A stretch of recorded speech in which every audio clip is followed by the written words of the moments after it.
welcome to Monday Morning Detective, the podcast.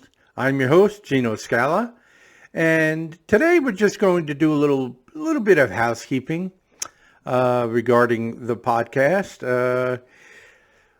I want to let you know that next week I will be conducting an interview with a cold case detective named Troy Hillman.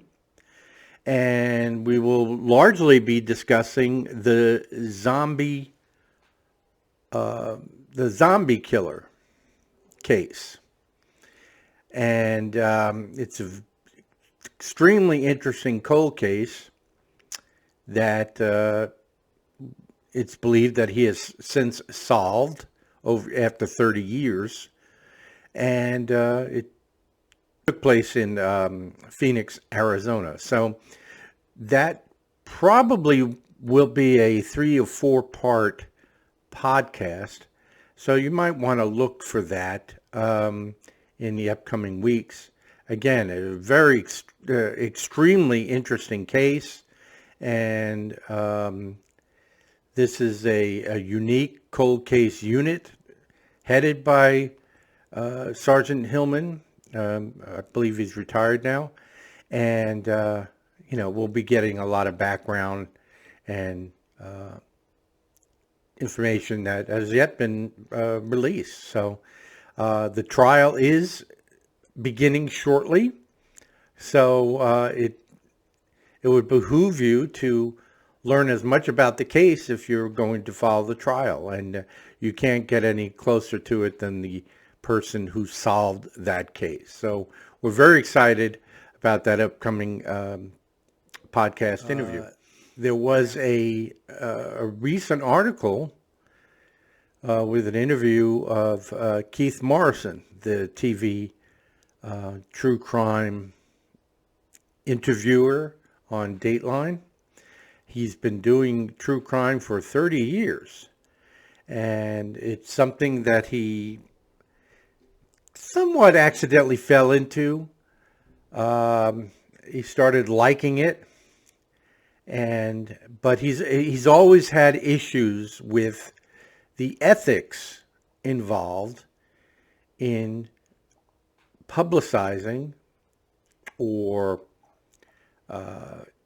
exploiting perhaps the victims of violent crimes, the victims and their families. And he's had to battle this for many of those years. Yes, they paid him well, and he's got a voice that is like the cool side of the pillow. It's very comforting and smooth and very articulate. And he is my favorite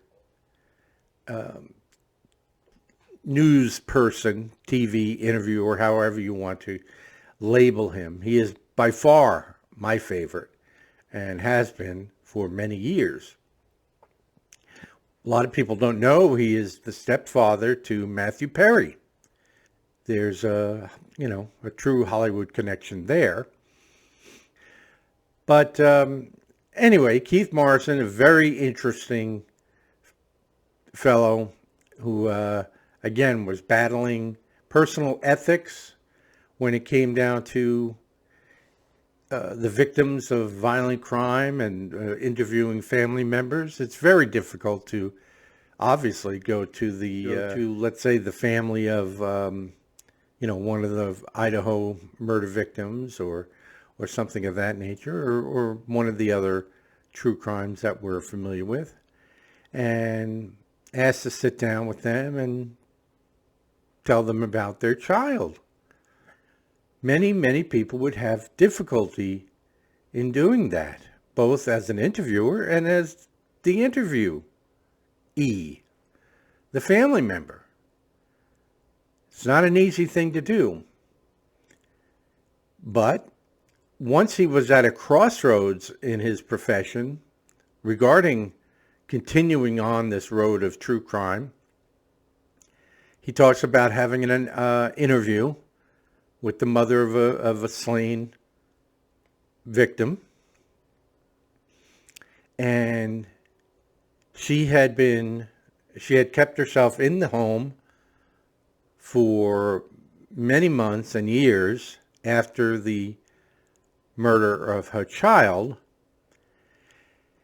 And once he came to the door and asked to talk with her, she recognized him, allowed him in, and she confessed that it was the best thing for her over those past 2 years to actually talk about her child with someone that didn't know that child and wasn't there just to pity the mother or to wallow in the depression with the mother or anything of that nature. Keith talked about how this woman had smiled for the first time in years in discussing and, remembering the memories. She was very excited about showing pictures and videos of the child. She cooked a meal and made coffee for Mr. Morrison. And he came away realizing that he's convinced he does a lot of good with the victims' families. Obviously, not all of them are going to react the same, but it was this person's reaction that allowed him to keep going and forgive himself for the guilt that he was feeling in, interfering with their lives. He wanted, in a way, a lot of these victims become household names. Maybe not to everyone.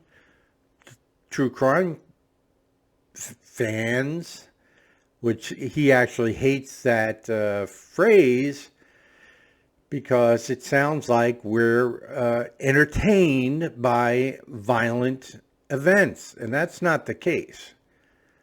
The entertainment comes from the cat and mouse game that police and the killer have, and we know the ending to most of these cases.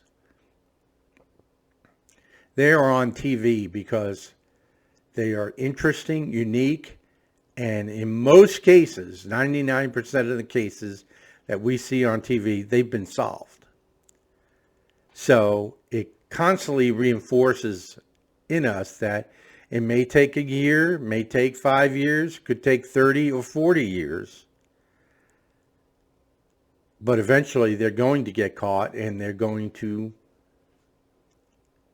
reap some of the punishment, maybe not all of it, but some of the punishment that they deserve. It makes the killer famous in a negative way, and it makes the victim remembered and have new fans or new friends around the world, or specifically in this country, feeling for them and saying an extra prayer. Some donate money to certain charities in their name, and they're not forgotten. As a result of a lot of true crime stories, parks have been made, hiking trails have been named after these victims because of letter writing campaigns and politicians getting on board, etc. Otherwise, they'd just be another name in the police log. So it took a while, but Keith Morrison finally realized that he does good and it helps the victims. And that's what we have to remember. Nobody is sitting there cheering on these cases. When I watch a true crime show, I watch it in silence. I watch it with my headphones on so as not to disturb anybody else. Sometimes it's violent. The language is violent. The descriptions are violent. But, you know, if we don't know anything about the case, we try to figure it out before the actual ending. But we know basically how it's going to end. We know that they're going to get caught, and it's always refreshing when that happens. So, just wanted to give you an update on next week's series of interviews with retired cold case detective Troy Hillman, who has a book coming out, and we'll discuss that. And about the zombie hunter. I think that's the nickname this killer had been called, who committed crimes over a period of years. Horrible, violent crimes. And he is a horrible, violent man, and he's going to be on trial here any day now. So tune in for that, and look for that Keith Morrison interview. It's relatively short, but I think it really drives home the point of being a true crime fan and what's really in our hearts when we watch these shows. Okay? With that, have a wonderful day, and we hope to talk to you very soon. See you next week. Bye-bye.